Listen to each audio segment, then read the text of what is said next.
so much. I love you so much. I love you so much. I love you so much. Hello, all you positive heads out there.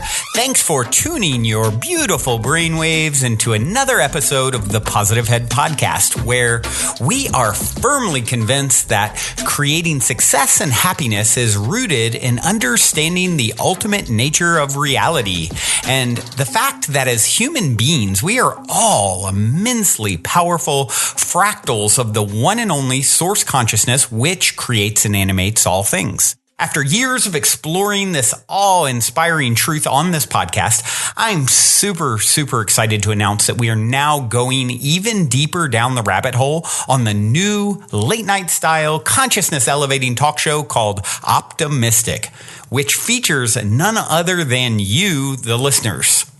Optimistic is taped out of the epic spaceship-esque 8-bedroom property we call the Mystic Manor that myself and the rest of the Optimistic crew now navigate reality from in Venice Beach, California. And you are invited to come experience a Mystic Manor immersion week with us.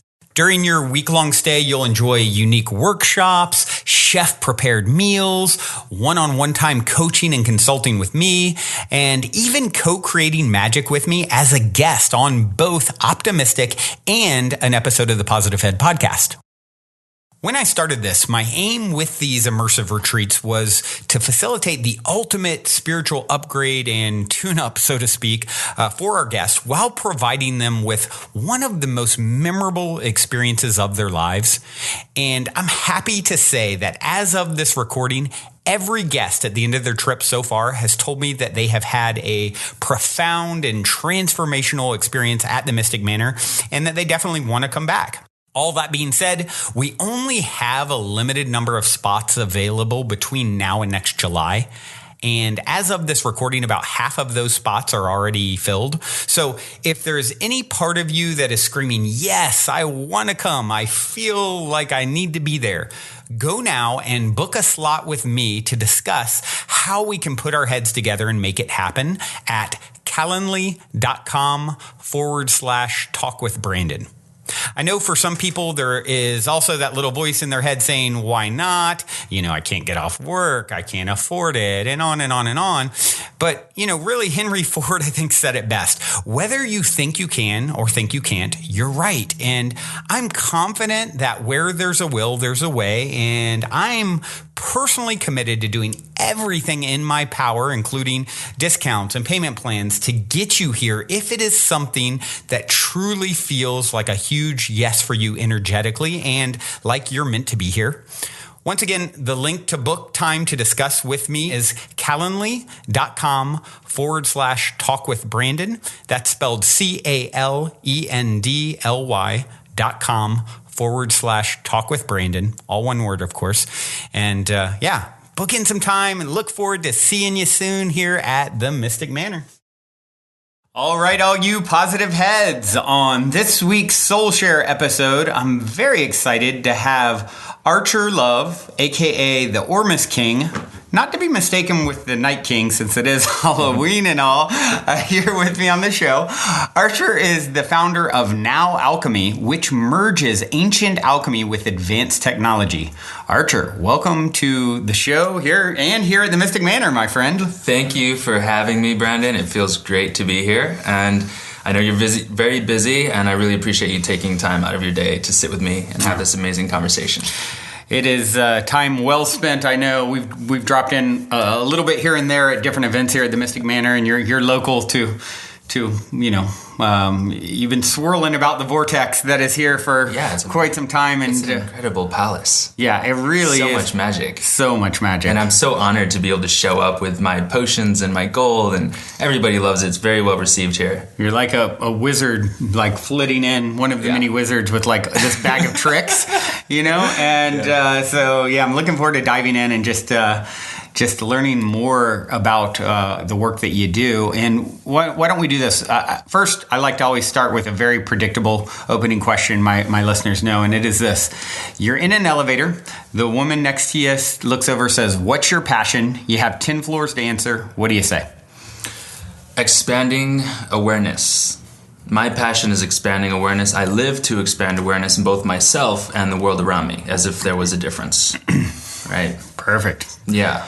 No wonder you're on the show. Right. I mean, I reached a point in my past where I came to realize that if I was going to stay in this world, live here, I was going to make it a better place. And I have to start with within. Yeah. So that's what led me to alchemy. Yeah. It's like that statement, quote, I can't remember. It might be Ram Dass or someone. I can't quite recall, but it's like, the only thing I can do for you, the only thing I can do for myself is work on myself. The only thing the only thing you can do for me is work on yourself. The only thing I can do for you is work on myself. Beautiful. Yeah. It's so beautiful. And it's so right below our nose, It's so easy. And it's just better that way. Right. Life is better when we work on ourselves and take responsibility for things, because then we feel like we can feel the change happening. When we point the finger or blame somebody else, there's no change happening. And what does that do for us? Nothing. Creates more separation. And I always like to say, when you start treating everyone as feedback for you, it's like not personal, and they're just feeding back something. They're playing that role for you, and they're everyone's a master except for you. And the guy that cut you off on the road, the person who did something from one perspective that's really out of line. Yeah, but they did that so that you could have the experience of. It's kind of like you said here. I kept you waiting for a while, and you said, "Thank you for allowing me to work on my patience." And it's like that's the perspective. That's the perspective that really instigates growth. Right. Like when somebody gives you the finger and you say, "Thank you," it's not a fake, condescending response. It's a real response of, "Thank you for giving me the opportunity to work on my virtues of forgiveness and acceptance. Have an amazing day." Yeah. Exactly. Well, let's get a little bit of your backstory. I always like to start there so that people know, how you ended up with a last name like Love to begin with. Wow. Do you want to start there? There's an start at the beginning. Okay. Is this your hippie name or is this your real name? No. It's funny. When I tell people Love is my real last name, I get this look of like amazement, and I'm like, oh, really? Everybody thinks I make that up, as if it's yeah, because we know so many Moonbeam Starchilds in our community. Call themselves Loves. I'm like, so when I say like, oh, my name's Archer Love, they're like, oh, my name's Love too. I'm like, but really? Yeah, but really? So you actually want to know? So 3 generations ago, one of my grandmothers was a slave, African American slave, to an Irish slave owner, and. They ended up cohabitating and having children. Oh, wow. And he named those children Love. Wow. Because back in those times, when slave owners had babies with slaves, they would name them whatever they chose to name them. So this kind Irish gentleman, I will say, chose to name his babies Love. Wow. And that's when the name began. So it came from my father. That is super mother, cool. Wow. I actually feel... I have a lot, like my DNA shows mostly English-Irish, like 65%. So it's like, there's some good ones back there to some degree anyway. So I'm African-American, Native American, Irish, Scottish, and English. Wow. So English, all English, the things. Irish. And then my first name is actually Prescott. And Prescott means a priest cottage. Oh, wow. That was a family name as well. And so my middle name being Mason, so the name Prescott Mason Love basically means a priest of love. Wow. And I go by Archer. So you changed the first name, not the last. I did change my first name to Archer. I am... Is that like a Cupid move kind of thing? Well, interestingly, in Vedic, I'm a Sag. So there's the Archer there. Okay. Jupiter is conjunct my sun, and Jupiter is ruled by Sag, so there's more Archer quality. And I come from Chiron. Ah. You know how we all come from somewhere in the galaxy. Chiron is my actual being. And Chiron was the first centaur. So I'm like very Sag Archer, and I love archery. And Chiron as a being, as a deity, you could call it, Chiron was the bringer of writing, music, medicine, archery, and gymnastics. Wow. Which have always been my things. Wow. And Chiron is also the story of the wounded healer. I've heard this. Right. So basically, Chiron was born of Zeus and a sea nymph.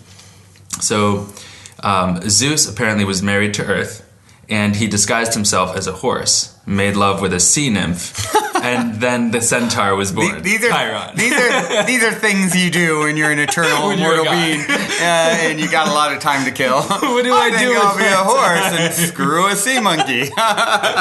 Right. And here I am. Archer Love. And Archer is on the scene. We all have interesting backstories. So basically, because Chiron didn't have a father, because Zeus ran away as a horse, he was raised by Apollo. And that's where he learned music and medicine and all these healing arts. Right. So Chiron's not like the other centaurs, which are very debaucherous. Chiron is an older, wiser, healing centaur. And he basically was called into war amongst all these different gods and deities. And one of his eternal arrows struck his own Achilles tendon and gave him an infinite wound. Right. So he begged the gods to make him mortal, and they turned him into the star system Chiron, which is actually the Sagittarius system. Some people say it's the Sagittarius system. Some people say it's just a star called Chiron. So there's a couple different philosophies around that. But that's what that is. That's where I come from. Wow. That was quite the that's the most unique backstory I think I've ever gotten. Do you know, honestly, I don't really think I've ever told anybody that. Yeah. Wow. Astrologers have told me that, but I've never really shared it with anybody. Very cool. Yeah. Well, how about you in a very 3D way? How did you end up? We're gonna go down there. Yeah, All right, yeah. let's go. Because I know you had some interesting Air Force background. So maybe a little bit about your. Yeah. So growing up, I was always really into sports, and I didn't have much awareness of grades. I found out what a GPA was my senior year. Oh, wow. Yeah. So I was called into this the counselor's office, and she asked what I wanted to do in college, where I wanted to go. I was like, I just want to play football, So she's like, what's your GPA? And I literally said, and I'll never forget this because of the look on her face, and I said, what's a GPA? For my senior year. So I graduated with a 1.97 GPA, which technically is a D average. Yeah. I somehow got through. Now I know why the school I went to was ranked top 10 in the nation, because they let people graduate with 1.97 GPAs. Right. So because of my grades, I wanted to play D1 football, but D1 schools wouldn't let me in, and so I joined the Air Force. And at the Air Force, learned of my capacity for intelligence. I scored an extremely high score on the aptitude test, and I ended up just saying, okay, what's your highest paying position? And I ended up making missiles and rockets for them at 18 years old. Oh, wow. And that's when I learned how to study, and I fell in love with studying because it was so stimulating to my mind, and I started. My grades in the Air Force were very low, and then I went up to being top ranked in the class. And I ended up being discharged early with PTSD, anxiety, depression, alcoholism. The environment of the Air Force, I'm very sensitive as a being, and the environment of the Air Force was not conducive to my health or my happiness in any way. I was discharged before 2 years of being in. So that is what began my path of seeking out medicines. So I left the Air Force, I joined the University of Arizona. I was able to get in then because of my history with the Air Force. And I did one semester at a community college, got all A's, and then they let me into U of A. I was pre-med. I studied nutritional science, chemistry, and psychology. Really, really loved the pre-med curriculum, biology, organic chemistry. Those were it was so fun. I was having dreams of molecular interactions, literally. Oh, wow. Really loved it. And my senior year, and my plan was to be a psychiatrist, because this, the mind and the body, the alchemy and how all that flows. I had a very intuitive awareness of that back then, but I didn't yet know what alchemy and everything was. But I thought psychiatric medicine was like the best medicine for the mind that the world had to offer. I thought that was like the answer to depression and anxiety and things like that. Right. And I didn't yet know about letting food be that medicine and medicine be that food and all that the world has to offer, Yep. But at that time, I experienced psychiatric medication. I did a month. It was my senior year. I did a month on several ones. I would try a new one every month to explore what they were like. And I was planning on being a psychiatrist, right, and I don't think that a person should be giving anything they've never used themselves. I've just always been that way. So that's when I started to write psychiatry off as a potential career for myself. Wow. I was like, no, this isn't for me, and I don't necessarily know this is what I want to do.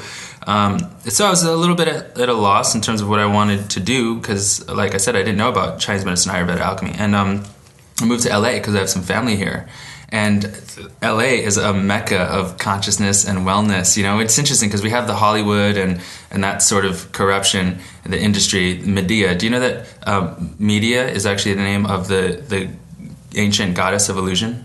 Really? Yeah. So we have the media, right, in Hollywood, which completely causes people to become confused and lost. And there's vast amounts of energy and resources that are going into making sure that people stay lost, Right. But then we also have the wellness and the consciousness and let's awaken right. in the same city. This kind of media that's exactly. happening. It's a fascinating experience. And so here in Los Angeles, I started to meet medicine practitioners, shaman, Ayurvedic doctors, and I learned about Ayurveda, Chinese medicine, alchemy, and with my background in chemistry and science, I was able to experiment with different things that I was finding and enhance them in different ways to get the best benefits for myself. And I wasn't yet planning on having a company. I was just doing this for myself because it was my passion. I was living out of my car. I was serving shamanic medicine. I was doing yoga all day, meditating, just focusing on my healing, my happiness. And Ormus really started to take off when people started getting their hands on what I was making. And that sort of took me out of a phase of having that sort of free, kind of like hippie lifestyle and into a phase of now I have to be extremely grounded, work very hard, but this is my dharma and it's my purpose and it brings me so much happiness. Right. So I'm glad that it's brought me here, and that's kind of how Now Alchemy started. Cool. Well, that's a pretty fascinating path that you've taken to get here. So why don't you, for those who are, sort of new to all of this, explain a little bit, about what the products, what the aim of your products are. Maybe alchemy in general even would be a good place to start. Yeah, that's a really good point. So alchemy is different from medicine and nutraceuticals and products. Alchemy is the relationship between consciousness and matter, and the awareness that consciousness shifts matter. So I have a sacred lab, and in my lab I use crystal grids to anchor in certain specific consciousness. Metatron, for example, is the commander of all the angels. I noticed Metatron's cube tattooed across your chest. On my chest, yeah. Yeah, beautiful. It's important to me to walk with Metatron everywhere I go. And I always have, even before I knew what Metatron was.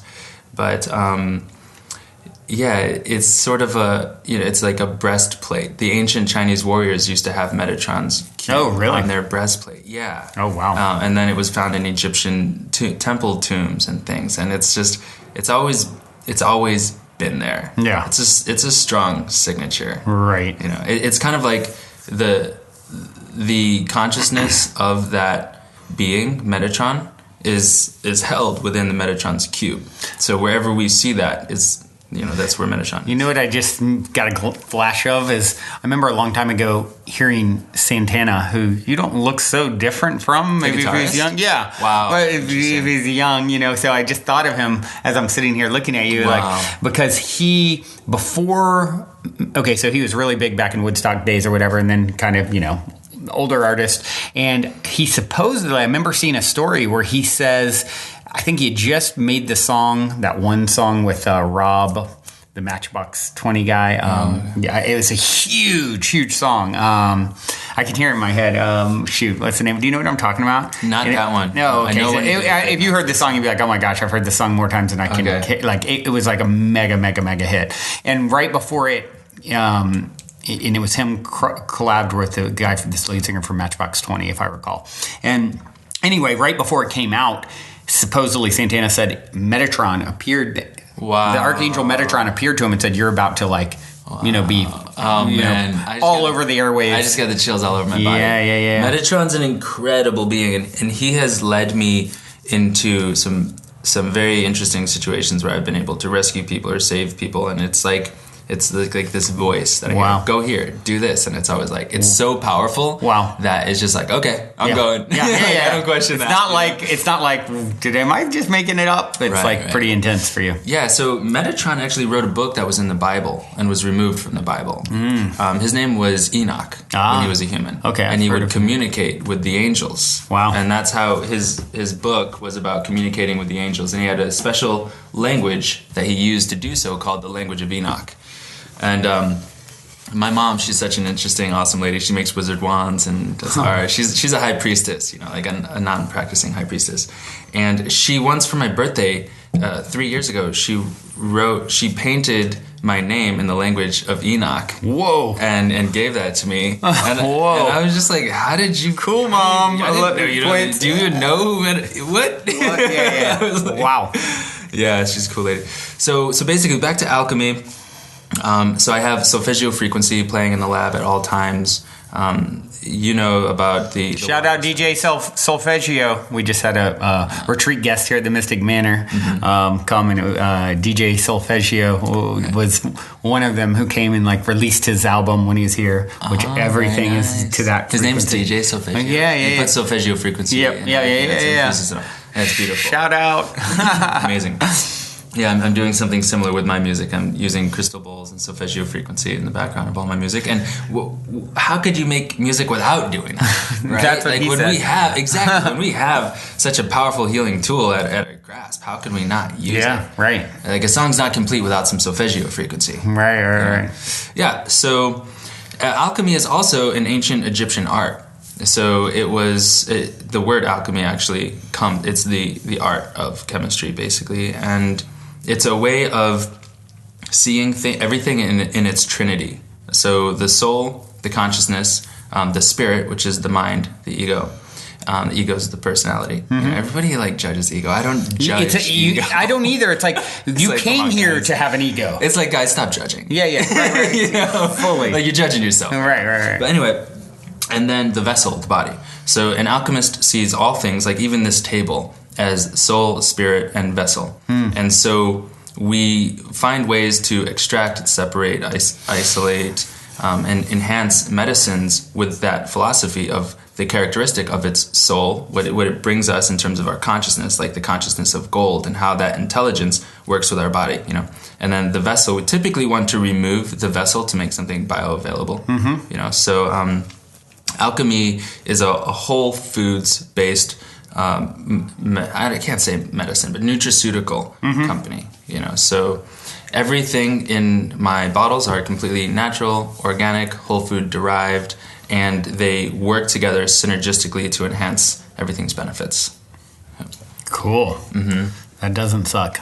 No, it doesn't. I have so much fun with it. It started with Ormus.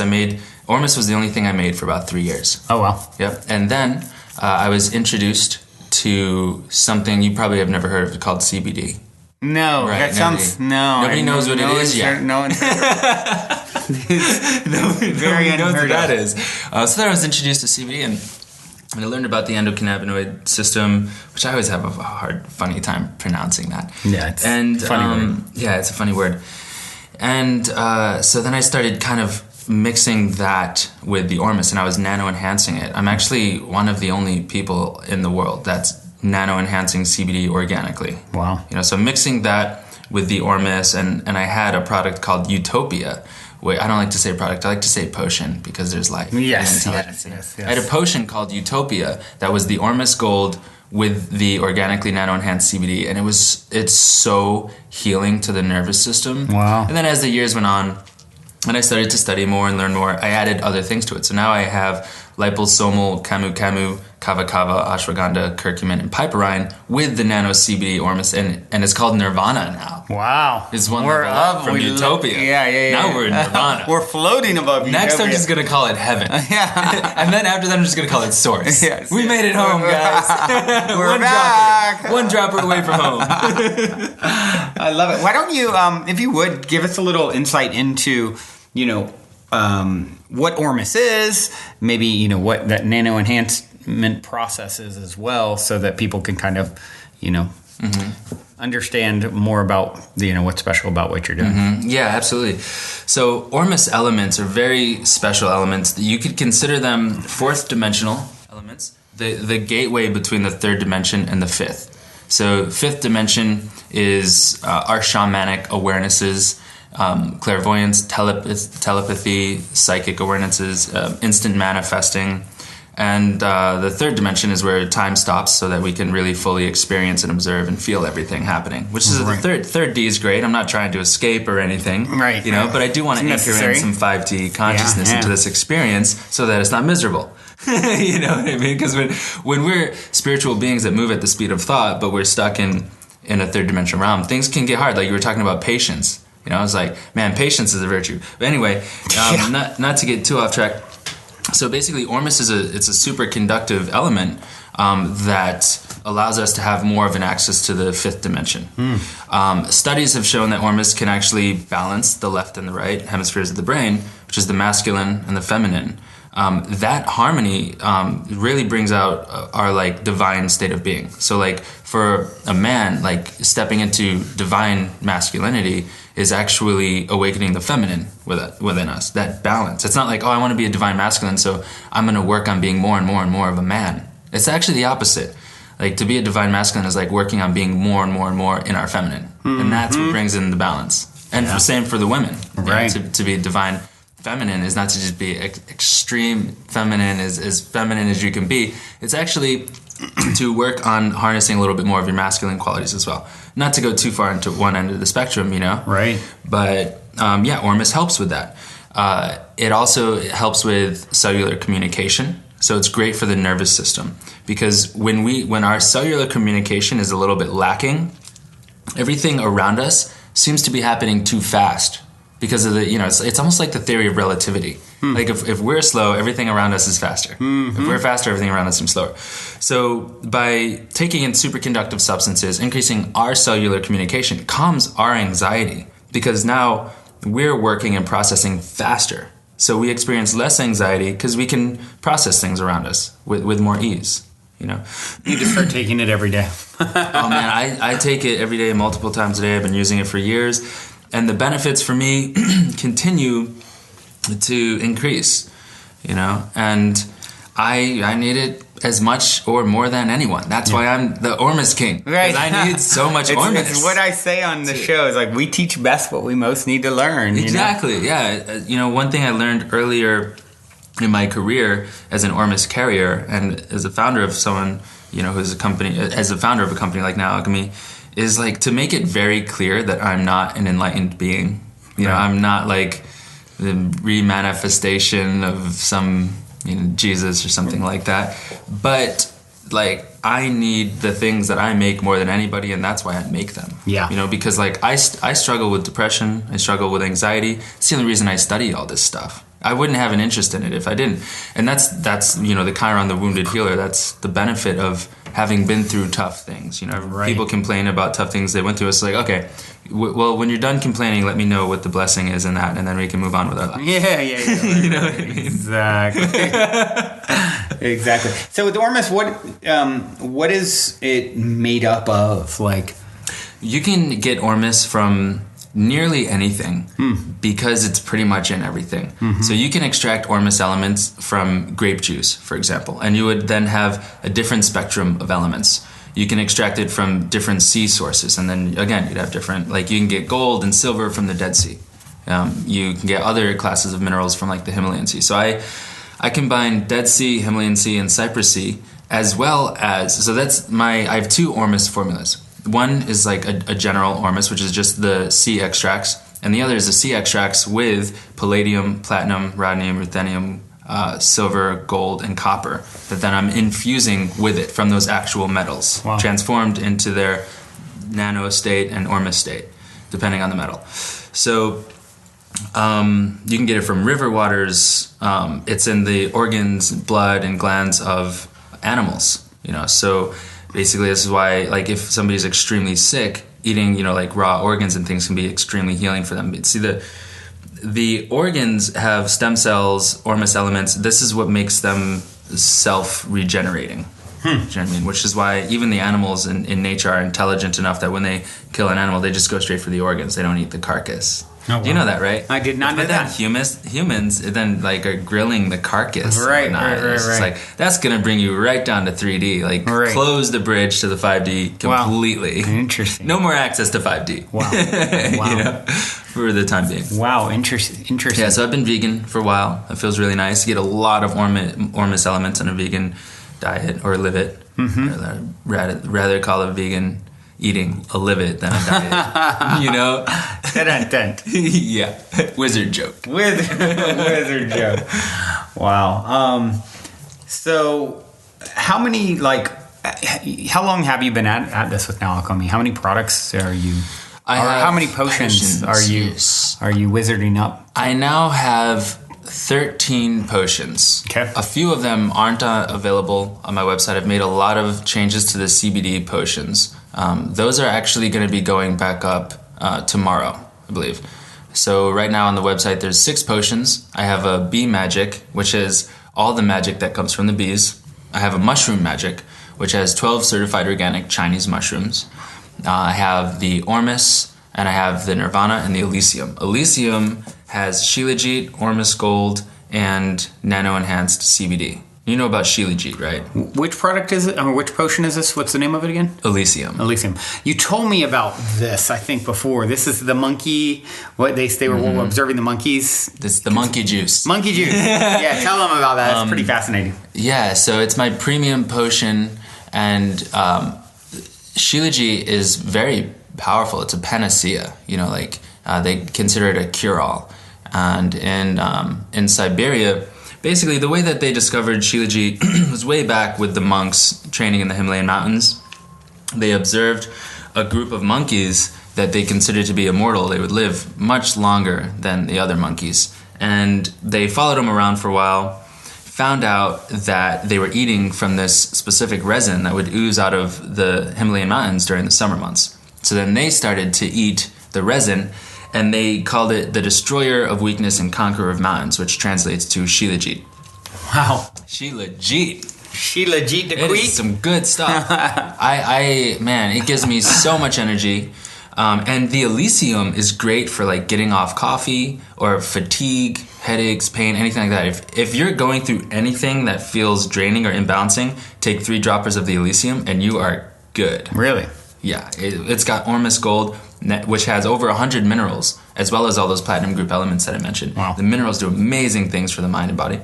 The nano CBD, which I told you about, it's a full spectrum CBD. So it's not just a CBD isolate, which don't use CBD isolate, guys. Doesn't do anything for you. You want the full spectrum, all the terpenes and cannabinoids that go with the CBD. It has the entourage effect, and that's what's needed to get the CBD into the cell sites, across the blood-brain barrier and all that. And even if you are using a CBD oil, not to get too off track from Elysium, but with the CBD oil, it takes about an hour to 2 hours to start kicking into the system.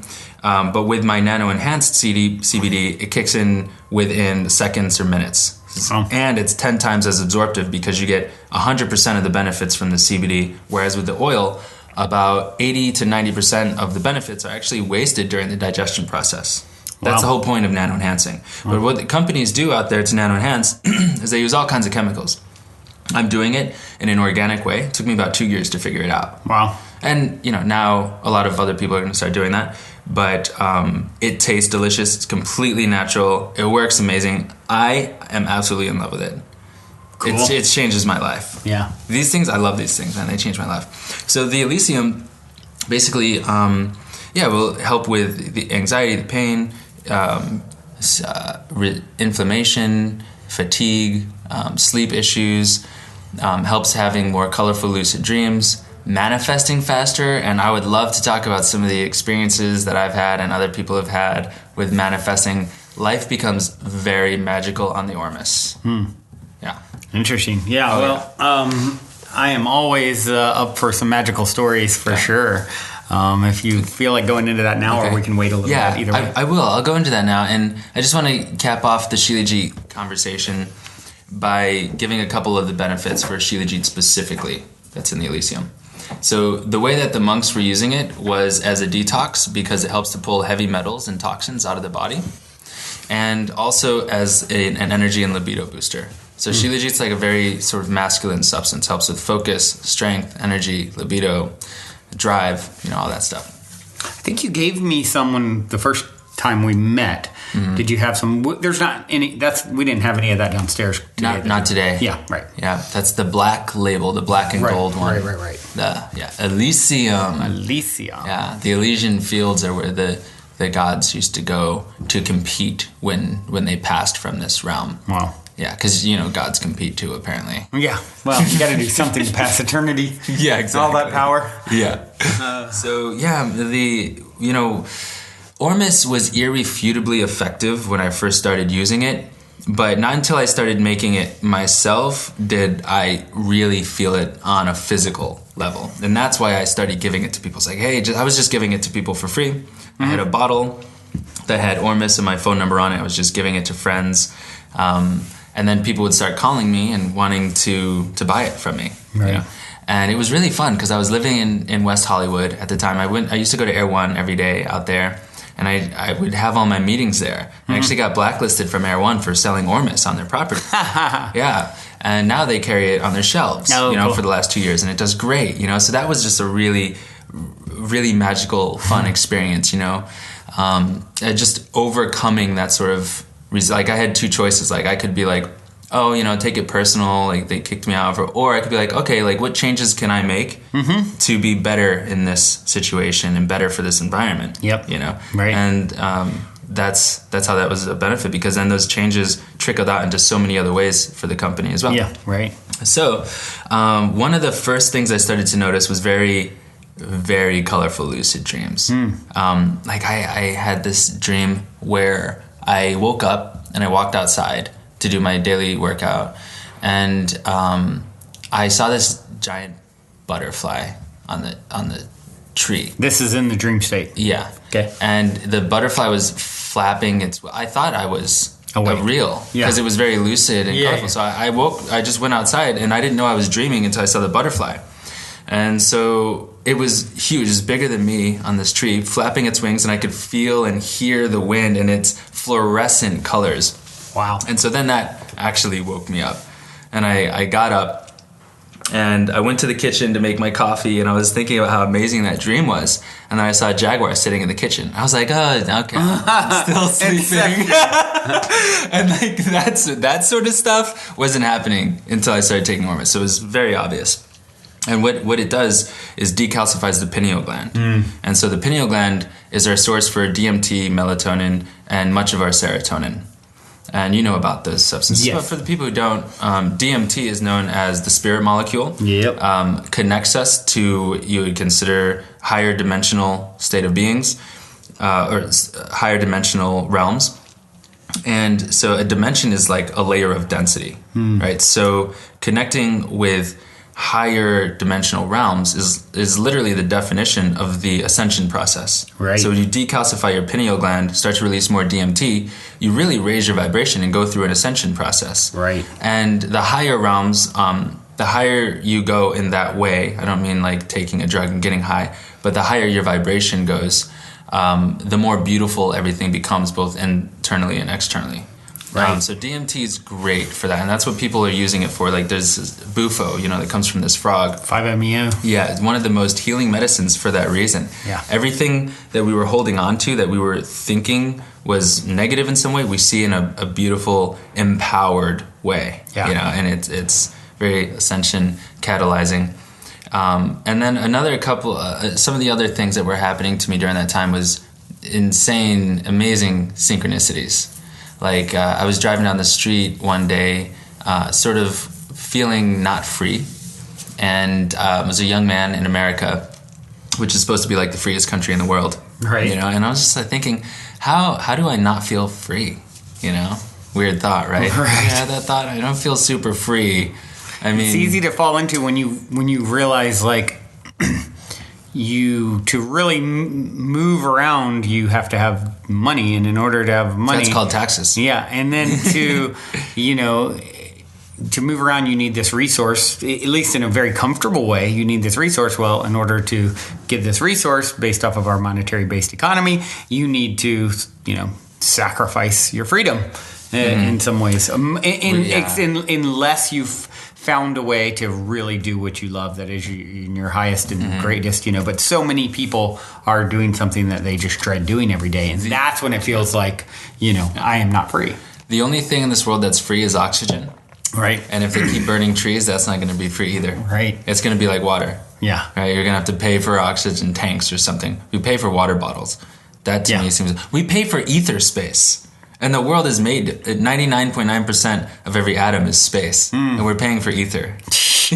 How did they figure out how to make us pay for ether? Yeah. Oh, man. But anyway, so driving down the road... feeling not free, and I asked myself in my mind, what is freedom? And at that moment, a red convertible BMW drove by me, and on the side of it was written the word freedom in big black letters. Oh, wow. And these sort of things started happening to me constantly when I started using the Ormus I was making. And that's how I knew, there's something magical about this. Yeah. And what I've come to realize is that as you raise your vibration, you raise the rate of manifesting. So because the body is like a tuning fork. It puts out this frequency. And so the thoughts that we're emanating, they're going out at a stronger magnitude, so they come back much faster. So everything we think, feel, like we see it right in front of our face. And that's another way that it helps to catalyze the awakening. We start to realize, okay, so there's really no difference between my internal state of being, my external state of being. Everything is an extension of me. Right. But not until things start happening so fast do we actually have that evidence in front of us to start seeing that as true. Right. Right. Wow. So what's most present and exciting for you now? I mean, it sounds like you've went down this journey of starting with just making Ormus for yourself, and then for, oh wow, hold on, there's there's a business here as a conscious entrepreneur doing something that I really believe in and helping others to do the same. And he expanded, you said, to 13 products, or potions. What's the vision? What's the ultimate vision for you? Well, I have Now Alchemy, which is an LLC, and that's going great, but I'm turning the lab into a nonprofit, and my goal with that is to be able to donate Ormus all around the world. Battered children's and women's shelters, homeless associations, veterans facilities, even police academies and fire stations. Wow. Especially police academies. Wow.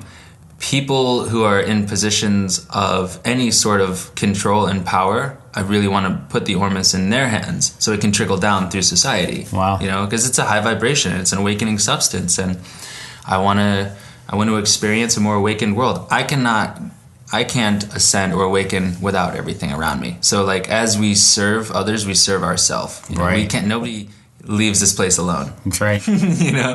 I want to be able to donate Ormus all over the world. Wow. That's one of my greatest inspirations right now and excitements. Yeah. Wow, that's beautiful.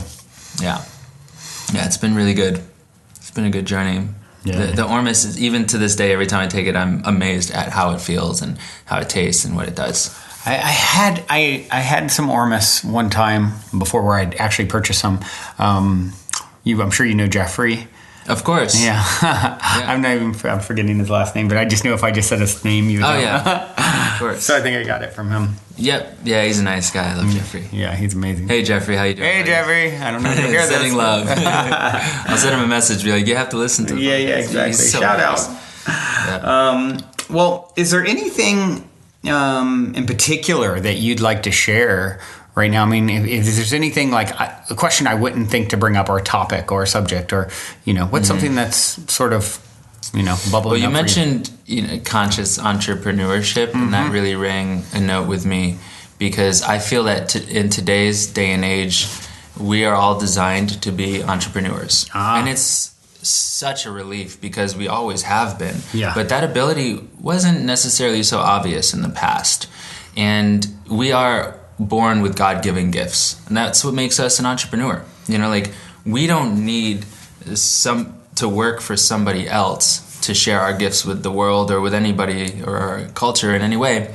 And so whether it's music or chemistry, alchemy, energy healing, finances, or whatever, being a conscious entrepreneur and learning how to get our service out into the world and be heard is one of my most interesting topics. So I really think that just sort of reanalyzing the way people see work and kind of realizing that there might be an uncomfortable phase where they don't have the money they want or the house they want or whatever. But like they say that being an entrepreneur is living 3 years like nobody else will to live the rest of your life like nobody else can. And I really want to see people awaken to their own conscious entrepreneurship and find their gifts, and then just give it away. Like I did. I was giving the Ormus away for free, and not until it was Infinite Waters. Infinite Waters, right? Rob Smart. Oh, yeah. So he featured me and some other friends, ended up like you are right now. This is how Ormus got into the world, Right. And I completely surrendered. I had no plan, no business plan, nothing like that. Wow. And it just happened, and I really feel that when we give our gifts away, that's when we step into our dharma and things happen for people. And so I would love to see the world really embrace a little bit more of a risk-taking perspective and just have faith, because taking risks is the evidence of our faith, and I'd love to see people just have a little bit more faith in their God-given gifts and their value. Yeah, that makes me think of, and probably someone out there is already guessing, my favorite quote of all time probably is Terence McKenna. Have you ever heard his "Nature Loves Courage" quote? I don't think I have. All right, That's brace good. yourself. It's a good one. Let me find the seatbelt. Yeah, got it. Buckled in? Buckled in? You're Got good? it. Okay, you look safe. Here we go. Nature loves courage. You make the commitment, and nature will respond to that commitment by removing impossible obstacles. Dream the impossible dream, and the world will not grind you under. It will lift you up. This is the trick. This is what all these teachers and philosophers who really counted, who really touched the alchemical gold, Wow. this is what they understood. This is the shamanic dance in the waterfall. This is how magic is done, by hurling yourself into the abyss and discovering it's a featherbed. Wow. I didn't even remember the alchemical my gold God. there, like synchronicity chills. Yeah, I know. Synchronicity chill. So cool, man. That's exactly what I'm feeling. Yeah. That's what the experience is of conscious entrepreneurship. Yeah. Yeah, and I love what you're saying. It's like even this, how long ago? 10 years, maybe? I don't know. Could you even... How long's podcasting been around? Like, how long... I mean, so many things that just couldn't even be done 10 years ago. It's like a whole new world for everyone. It's the Wild West. Like, be inspired, be creative, be willing to... I'd never heard what you just said, 3 years to... Say it again? That was pretty good. It will take... so entrepreneurship is living 3 years like no one else will to live the rest of your life like no one else can. Right. Exactly. Paying the cost to be the boss. For the rest of somebody's life, you hear them complain about their boss or having to get up at a certain time or not being able to do what they want to do, and it's just like you can do it right now. No matter what your age is, it's never too late to just start over. Yeah. Do it again. Right.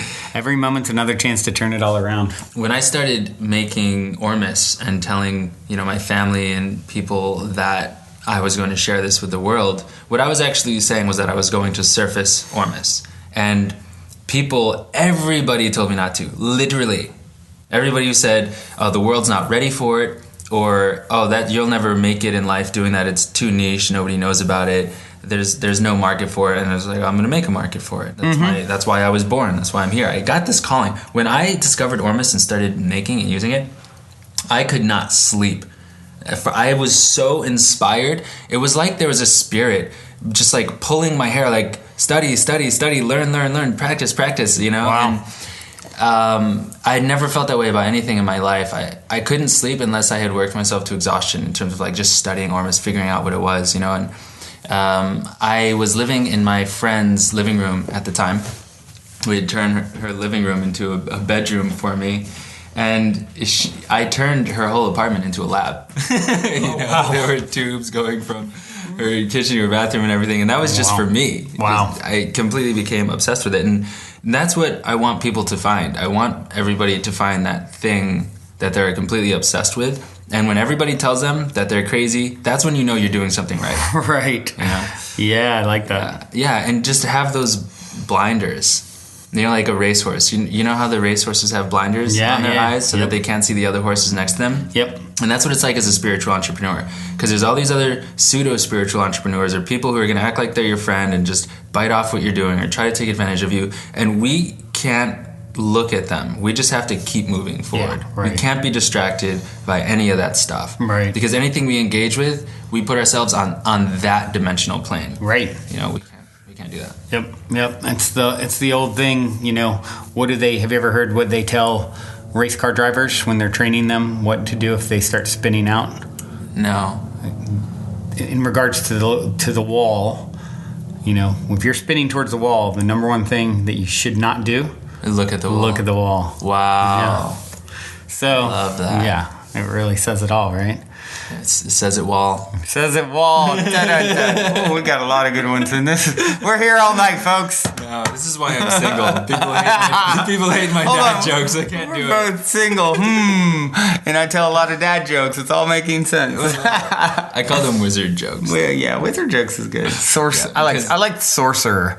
It's like, you know, you're channeling sorcerer. Yeah, that's why they're called sorcerers, right? Yeah. Because they're channeling energy from source. Right. And then they're transmuting that energy to move things and create things. Yep. It's fantastic. And the source is light. So a sorcerer has to be a light being. Yeah. You know? No dark sorcerers. They can't be. It just doesn't make any sense. It doesn't, yeah. It doesn't even make sense anymore. Oh, we just ruined a few movies. I know. Well, you know, have you thought about... do you know what MK Ultra is?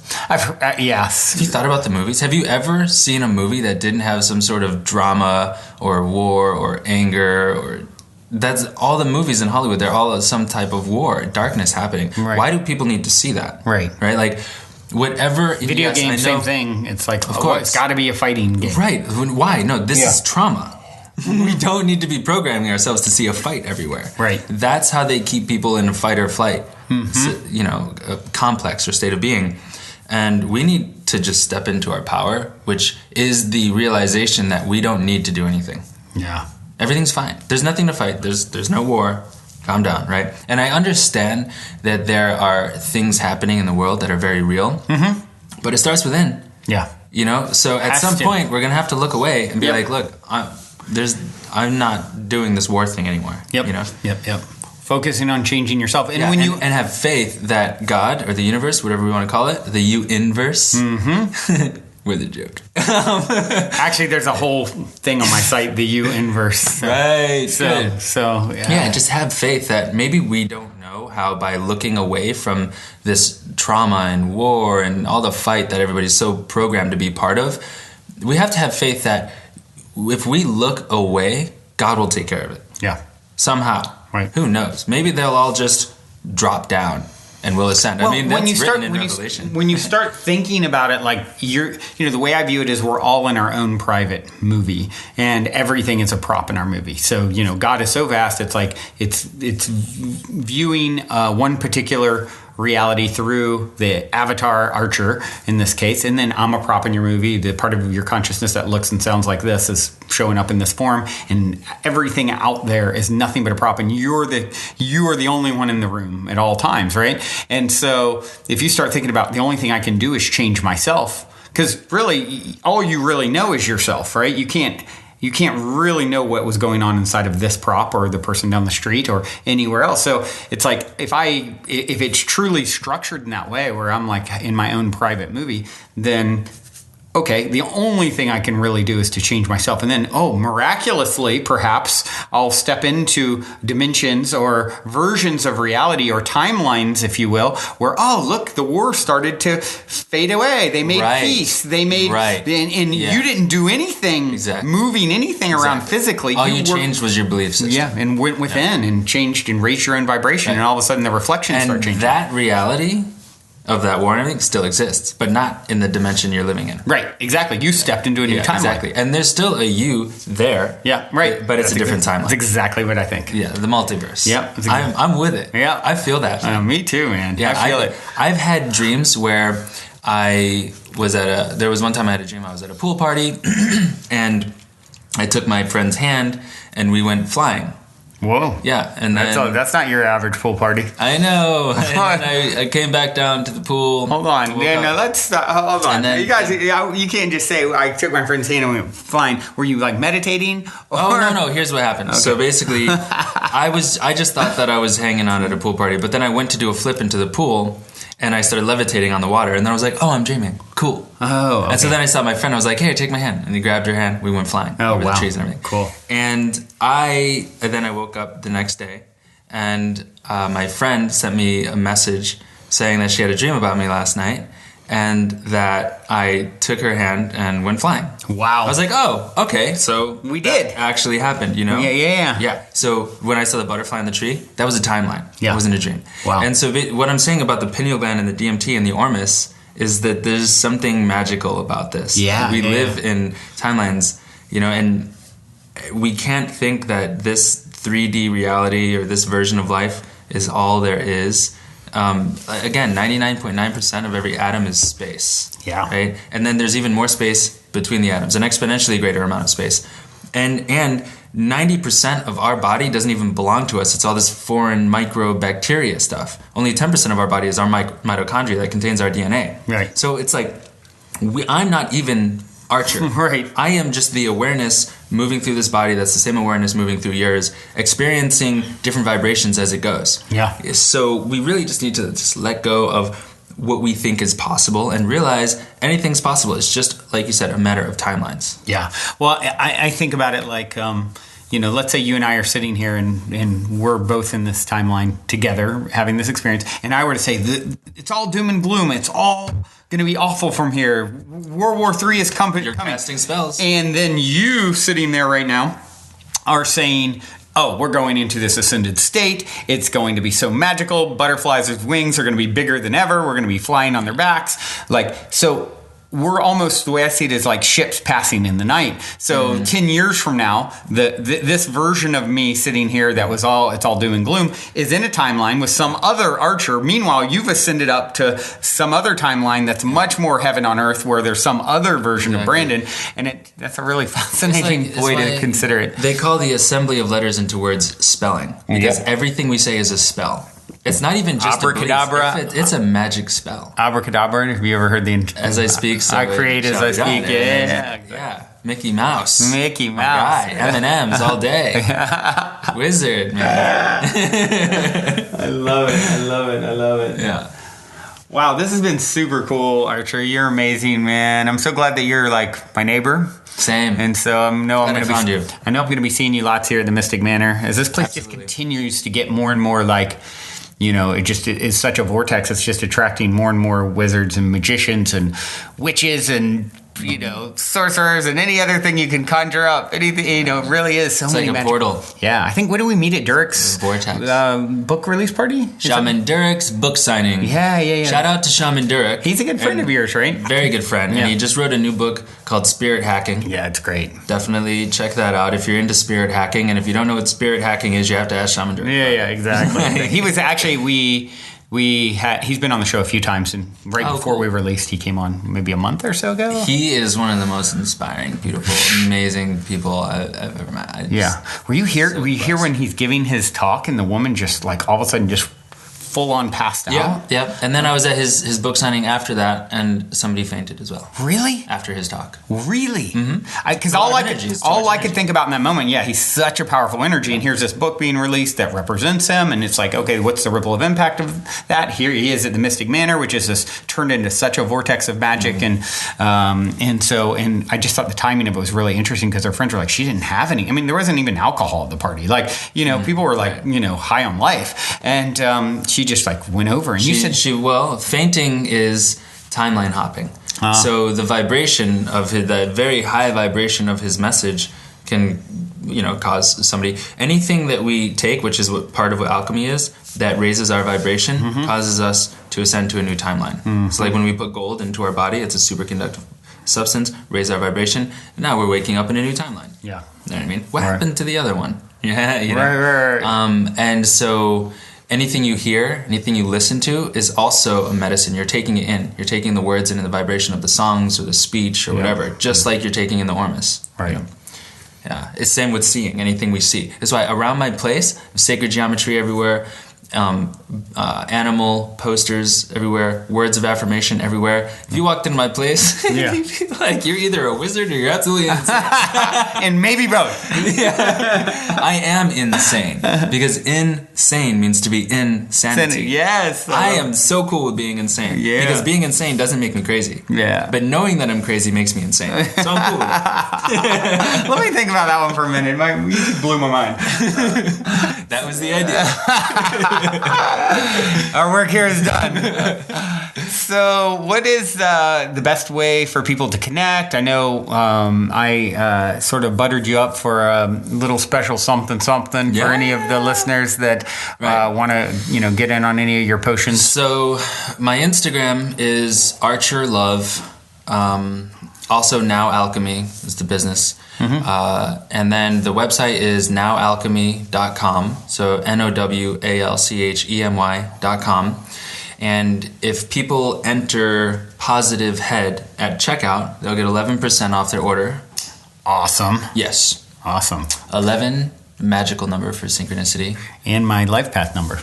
Oh, really? Wow. Indeed. What does 11 as a life path number mean? It's like a master number. And I think 11, 22, and 33 are the master numbers. And it's whatever that means. I think I'm a master student. But it's a very like spiritual centric like focus. Like your whole life is all about your spiritual unfoldment and learning and teaching and all of that. Mine is a 4. Oh, okay. And 4 is all about building. Oh, okay, cool. And I'm also a Capricorn. So that works out. Yeah. I like to build. I enjoy it. Yeah. So go to nowalchemy.com, guys, and enter Positive Head at checkout. Get some Ormus. Also, get the Elysium. Yeah, I want to get some Elysium from you. I've had people tell me. I want to get both from you. You actually brought some Ormus here, right? Downstairs? Yes, and I brought you some CBD as well. I had 2 people tell me that Elysium has cured their cancer. Wow. Yeah, and that's not a claim. That's just what people have told me. Right. I'm just reiterating what they said. Yeah. And I recommend the Elysium for everybody. Yeah, I want to get a bottle from you. Absolutely. Yeah. And hit me up on Instagram, ArcherLove, and let me know how you like the podcast. If you have any other questions, I'd love to hear from you. Awesome. This has been super cool, man. I do have one last question for you. All right. Here it comes. Ready? In 60 seconds or less, what is the meaning of life according to Archer Love? The meaning of life is whatever you want it to be. That's probably the most common answer, actually. So therefore, I think that may be very true. Yeah, I'll tell you my meaning of life. Okay. My meaning of life is to learn rather than to know. Interesting. Within every moment of every second. To learn rather than to know. The moment we know, we stop growing. As we continue to learn, we keep growing. And the universe is in a constant state of expansion. So as reflections of the universe, so should we be in a constant state of expansion, a.k.a. growth. Yeah. And we can only continue to grow by learning. Those people who think they know everything is like, okay, well, opinions are great. And I have very strong opinions. Me too. I'm so open to changing them. Me too. I'm with you. Yeah, it's like I heard someone say recently that, you'll never grow old as long as you possess basically the key is curiosity, same sort of thing, right? So curiosity and wisdom together are like the secret sauce. So you could, as you're That's getting being childlike. Yes, right, exactly. The Bible says And to be childlike. That's the only Bible quote I ever quote, pretty much. Right. Unless you become like a child, you can't enter the kingdom of heaven. Wow. You know. And to be a follower of Abraham, one must be grateful, humble, and generous. I don't see how that relates directly, but I like it. But it's something to consider as we. So be childlike, grateful, humble, and generous, and you'll be good. And we'll meet you in that. We'll meet you all. Apply that, and we'll meet you all in that butterfly timeline. Yeah. Where we're gonna have a big party. You know what? Real quick, I'm gonna throw out. I just thought of Eben Alexander. I don't know if you know him. He's like a Harvard neurosurgeon who had.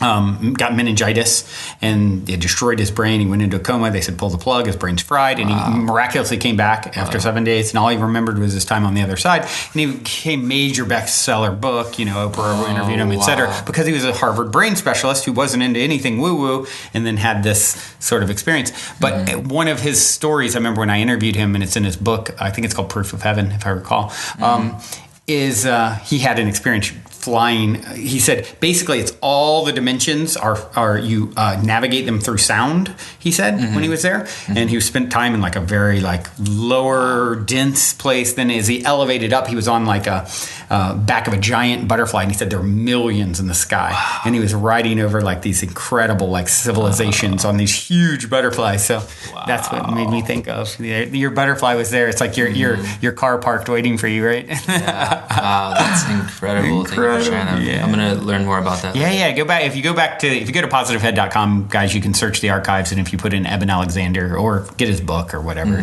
But he was cool. Yeah. Amazing chatting with you, my friend. Amazing chatting with you, my friend. Thank you for coming and co-creating this magic with me, and all of you out there listening. By the way, if any of you guys want to come out and meet Archer, he's a new staple around the Mystic Manor. We'd love to have you come out. We still have some spots as of this recording in December and January. So if you want to come out, you can schedule a time to chat with me at calendly.com/talk with Brandon, and we can look at how to make it work for you. If someone really is feeling the call to step into this magical vortex, we can't promise you won't pass out from all the energy, but we'll do our best. We have lots of beanbags. So let me know. It's calendly.com/talk with Brandon, and we can talk about it. See if we can make it work. I would like to wish all of the listeners on this podcast amazing blessings, abundance, love, friendship, wellness, health, and happiness for the rest of their days. Ooh, and so it is. Thank you for being here. Till next time, journey well. Love you all so much.